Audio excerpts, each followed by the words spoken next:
Assalamualaikum warahmatullahi wabarakatuh. Di video kali ini saya akan mentutorialkan cara mengganti seal shock untuk motor Satria FU. Nah, di sini untuk kendalanya itu untuk asnya itu sudah baret berkarat ya. Jadi kita harus ganti asnya, nggak bisa diakalin-akalin kalau mau awet.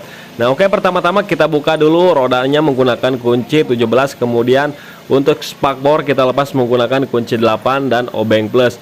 Kemudian tinggal kita lepas untuk baut sulingannya ya menggunakan kunci L8. Kita tahan menggunakan as seperti ini, sediakan wadah. Kemudian tinggal kita lepas bagian bottomnya ya teman-teman. Nah, kita lepaskan. Kemudian setelah itu tinggal kita kendorkan baut asok segitiganya ya menggunakan kunci 12, yang atas juga menggunakan kunci 12. Nah, di sini udah lama banget ya, udah dibiarkan lama jadinya bocor. Kemudian untuk tutup asoknya kita lepas menggunakan kunci 17, pakai impact itu lebih mudah. Nah, kita lepas semua komponennya ya. Nah, ada per, kemudian ada pipa, ada ring ya teman-teman, ada sulingannya juga. Nah, jadi di sini saya mau ganti asoknya ya. Untuk asoknya di sini menggunakan lokalan ya teman-teman. Nah, kita lepas juga untuk bootnya ya, karet debunya, kemudian spinya kita lepas menggunakan obeng min. Kemudian sealnya kita lepas karena kita mau ganti karena udah bocor ya. Nah, kemudian kita sediakan wadah, kemudian bahan bakar. Kita cuci semua komponennya, mau pakai bensin bisa, mau pakai air sabun juga bisa. Kalau misalkan bottomnya itu bekas pilokan, kalau pakai bensin kan nantinya rontok, jadi cucinya pakai air saja. Kalau ini kan catnya masih original, itu jarang ngelotok ya kalau menggunakan bensin juga. Nah, setelah didiamkan dan kering, tinggal kita pasang seal yang baru. Nah, kita kasih oli ya di bagian sealnya, pinggir-pinggirnya mau dikasih lem, mau dikasih oli itu bisa. Kemudian kita pasangkan yang pernya besar itu di bagian bawah, yang pernya kecil itu di bagian atas. Yang bawah itu untuk menahan oli, sedangkan yang atas itu untuk menahan debu supaya nggak masuk. Kemudian tinggal kita pemukulan. Nah, untuk memasukkannya bisa menggunakan seal bekasnya ataupun alat khusus ya. Nah, di sini saya menggunakan alat khusus. Kita masukkan sampai rata, jangan sampai miring ya. Kalau misalkan miring nanti rawan bocor lagi. Jadi usahakan yang lurus dan rata. Nah, setelah rata tinggal kita pasang spinya lagi. Dipastikan udah lurus ya teman-teman. Nah, pasang spinya. Kemudian karet debunya kita pasang juga. Kalau misalkan karet debunya udah rusak tinggal ganti. Kalau misalkan masih bagus nggak perlu diganti, cukup seal shocknya aja. Kemudian untuk asoknya, nah di sini menggunakan asok yang lokalan ya, Fukukawa ya teman-teman. Nah, ini shock orinya udah baret berkarat seperti itu, ini udah nggak bisa digunakan lagi. Meskipun diakalin-akalin nanti nggak bakalan awet lama. Nah, kita cek dulu untuk asok yang baru.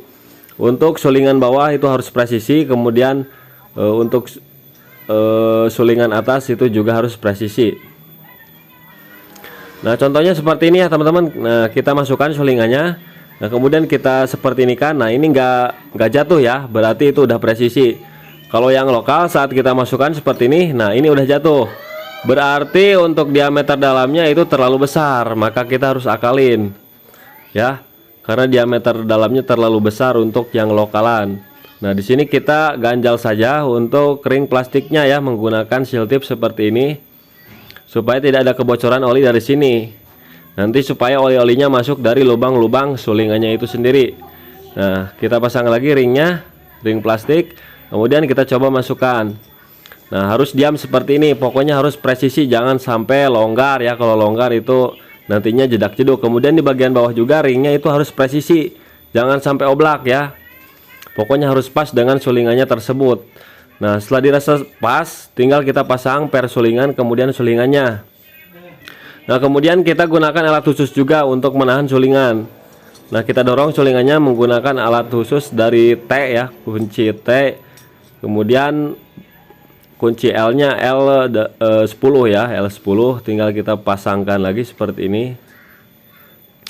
Nah, kemudian tinggal kita pasang bautnya, ada ring tembaga, mau dikasih lem boleh. Kalau saya nggak perlu, karena ada ring tembaga itu nggak bakalan bocor, nggak perlu dikasih seal tip, nggak perlu dikasih lem. Tinggal tahan menggunakan asnya, kemudian kita putar, kita kencangkan saja secukupnya ya. Nah, setelah kencang seperti ini kita coba. Nah, ini udah lancar, tinggal kita proses pemasangan bagian per yang rapat kita simpan di bagian bawah, yang renggang di atas. Nah, seperti ini. Kemudian tinggal kita pasang ring. Nah, ring kecil. Kemudian kita pasang pipanya. Nah, sebelum pasang pipa kita isi dulu untuk oli shocknya ya teman-teman. Nah, di sini saya menggunakan perbandingan oli shock jumbo dan oli Vespa 70-30, 70 oli shock, 30 oli Vespa supaya agak kental dikit. Nah, dan untuk pemilihan oli shock itu bebas, mau pakai Honda, Yamaha, Kawasaki ataupun oli hidrolik itu boleh-boleh saja, tergantung keinginan ataupun para mekanik lainnya ya, karena itu berbeda-beda setiap pemilihan olinya. Nah, setelah itu tinggal kita pasang bagian pipa, kemudian tinggal kita pasang tutupnya. Setelah itu tinggal kita coba. Kalau misalkan terlalu keras, tinggal kita kurangin olinya. Kalau misalkan terlalu empuk, tinggal kita tambahin olinya, bertahap saja. Nah, dan untuk as yang sebelah kanan kita kuras olinya ya, kita samakan perbandingan takaran olinya. Kalau gak diganti itu nggak apa-apa, yang penting takaran olinya itu sama. Nah, setelah terpasang seperti ini tidak ada kendala jetrak-jetruk, kemudian oli sudah beres. Oke, mudah-mudahan bermanfaat.